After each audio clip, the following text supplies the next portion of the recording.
What are the common myths about slip disc? So the first common myth is that if I have a slip disc, I need to take bed rest for 1 month, 2 months. This is not true. Medically, also as per research, the literature says that bed rest for any slip disc is for 3 to 5 days maximum, maybe a week. The second common myth which I come across is that if I have a slip disc, I should sleep on a hard surface. Again, that is also not true. You should sleep on a surface which is comfortable for you.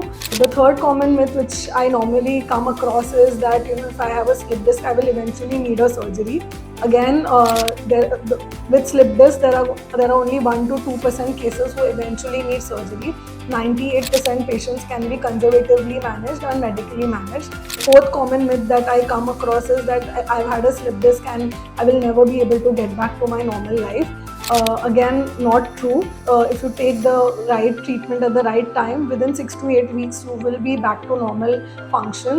In fact, if you want to go back to your sports and gym, which you were doing earlier, then with gradual progression of activities and exercise, you can also get back to high level function like sports and gym. In case if you have back pain with leg pain or you have neck pain with arm pain, feel free to consult the nearest QI Spine clinic and get an expert opinion. Call us at 080 352 16995 for first free consultation.